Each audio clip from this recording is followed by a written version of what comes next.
You say you want to succeed, you study charts, you learn strategies, you backtest, you even pass some prop firm challenges. But then you blow it. You overtrade and you give it all back. Why? Because there's a certain part of your brain that fears success. Not consciously, but subconsciously. And until you rewire that part of your brain, you'll keep sabotaging your success, staying stuck at the exact same level, wondering why consistency never clicked. And in this video, I'm going to show you exactly how to rewire that part of your brain. Now, whatever trading psychology challenge you're facing right now, I want you to comment below. I want to offer you an insight. Every individual has hardwired within them a survival response. This is what your subcortical parts of your brain are responsible for. The amygdala is responsible for literally keeping you alive.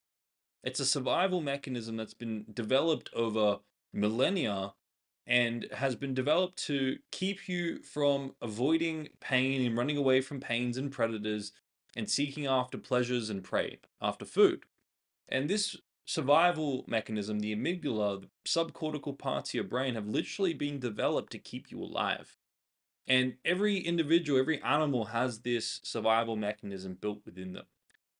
And a great example of this survival mechanism or survival mode is an octopus. An octopus is a master of camouflage. If any of you have seen an octopus before, if there's a certain predator, what the octopus perceives as a predator, and they perceive themselves in danger in survival mode, this octopus is going to camouflage. They're going to put a mask on.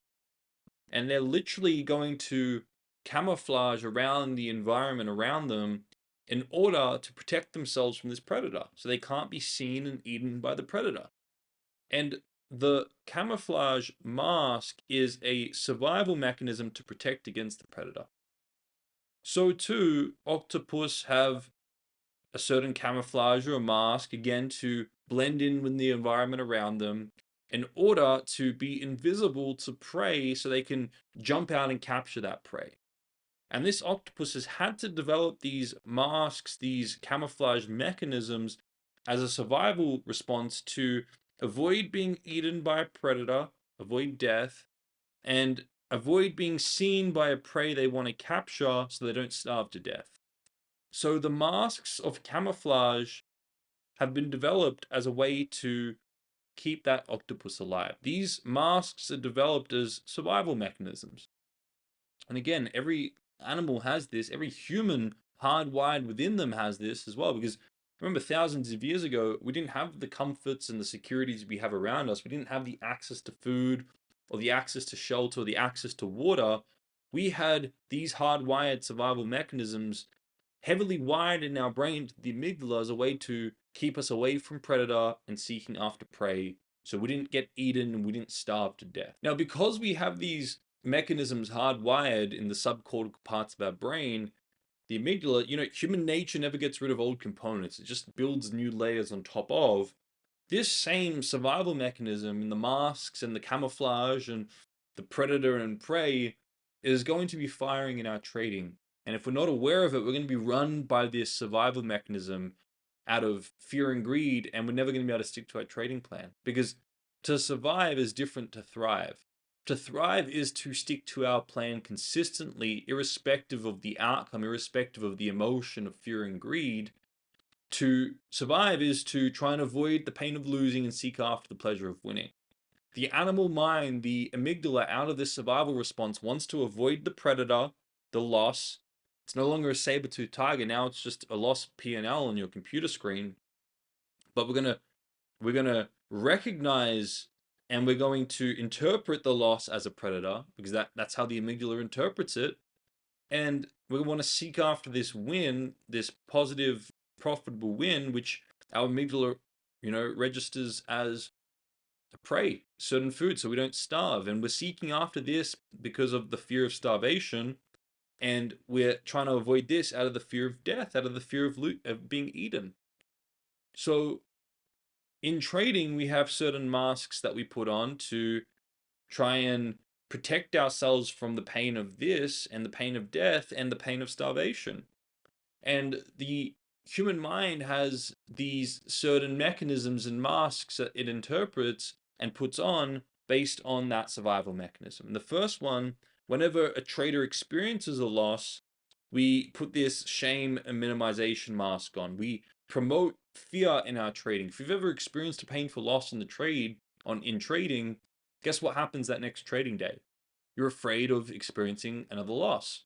You're in the self-minimized state where you're ashamed and in pain and in fear as a survival response to avoid that pain again. And fear is promoted in our body and in our mind in order to avoid that pain of losing again, that so-called predator.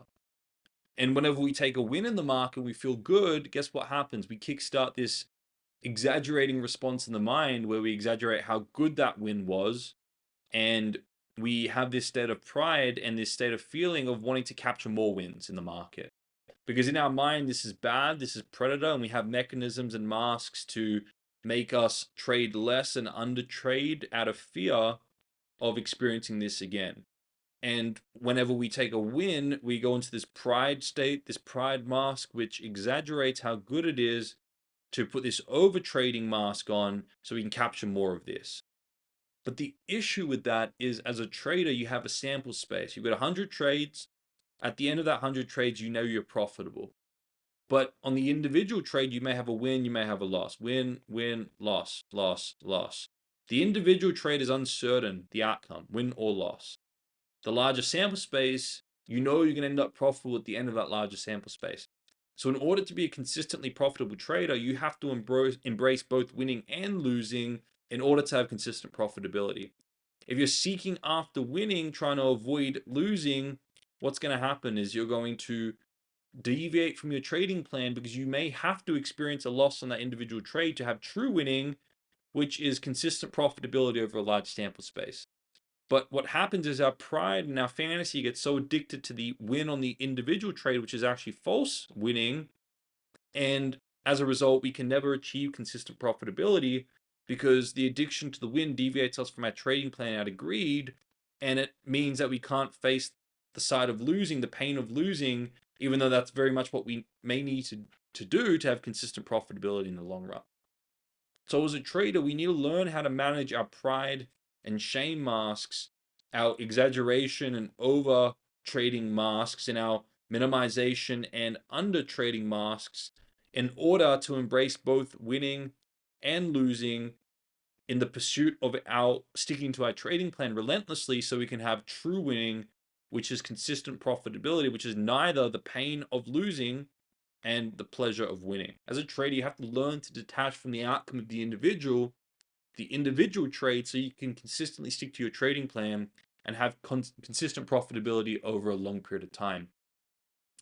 But it's the survival mechanism of wanting to seek out of this, seek after that, and avoid this that stops us from doing this. This is why your trading psychology is crucial.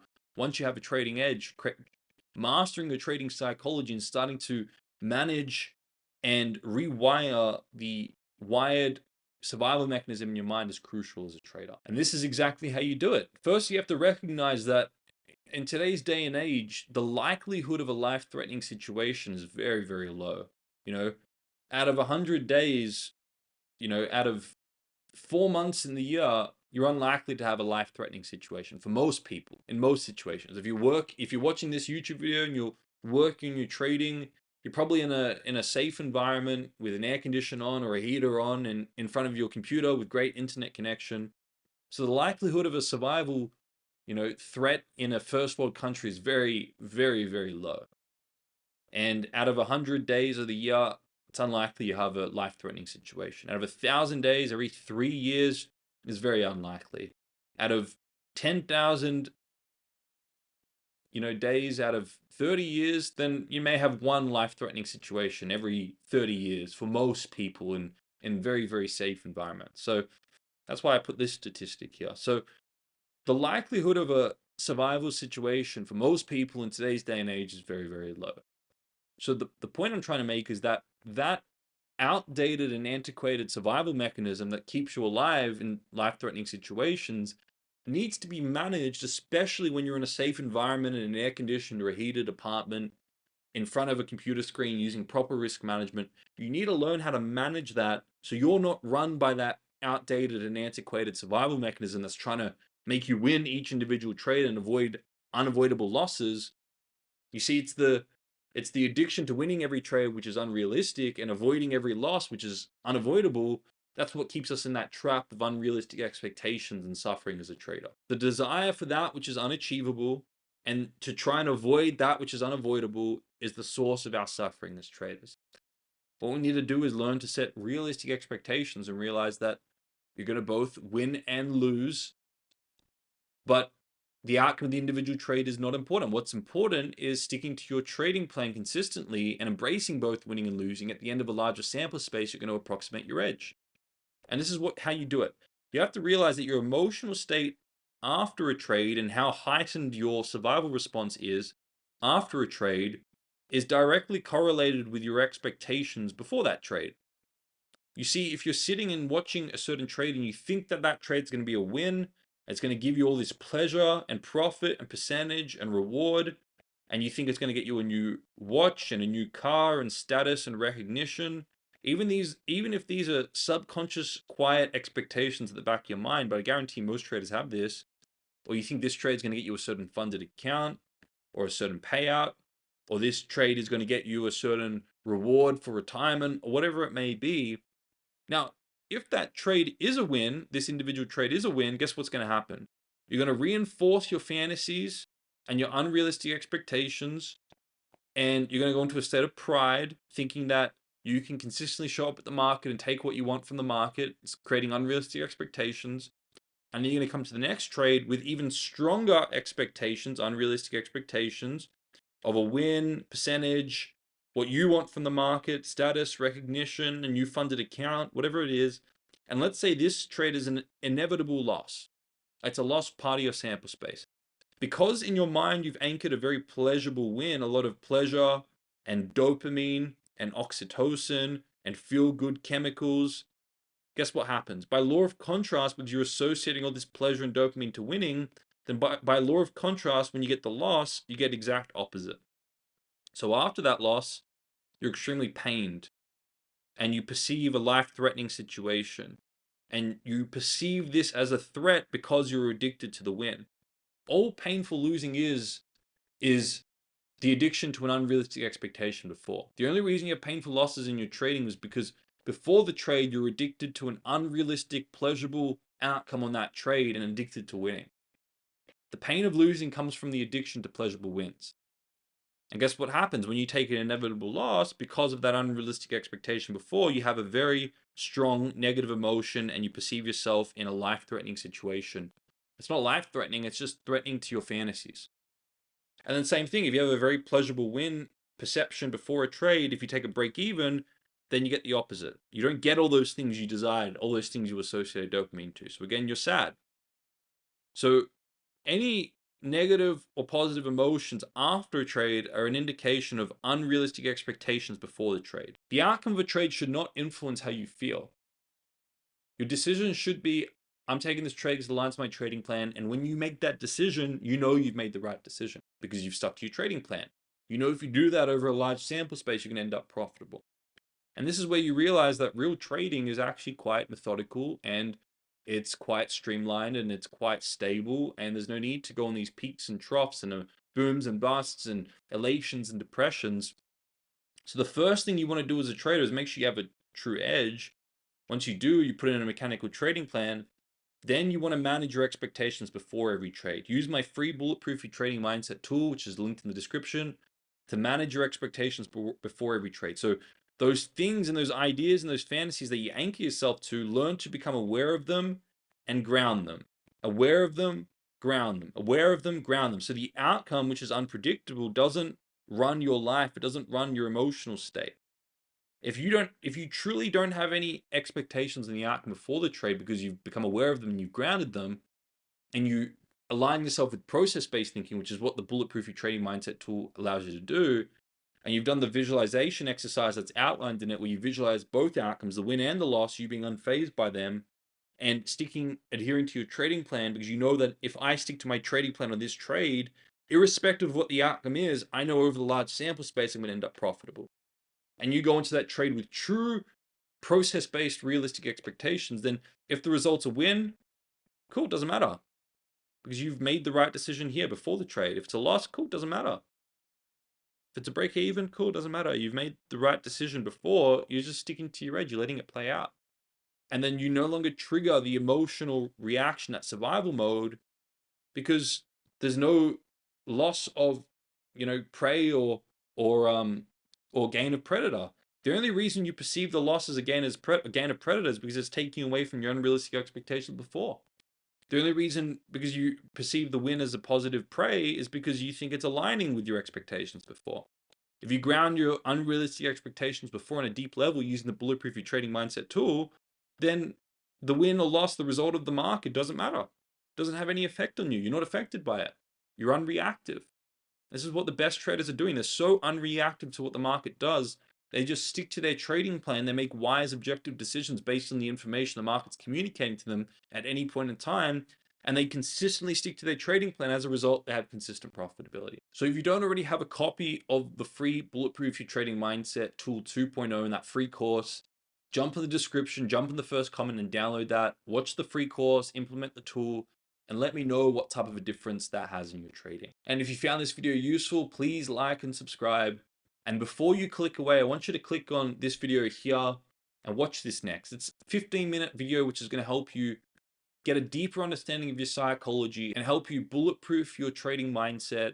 And you can use this YouTube video in conjunction with my free Bulletproof Your Trading Mindset tool to really strengthen your mindset and ensure you truly achieve consistent profitability.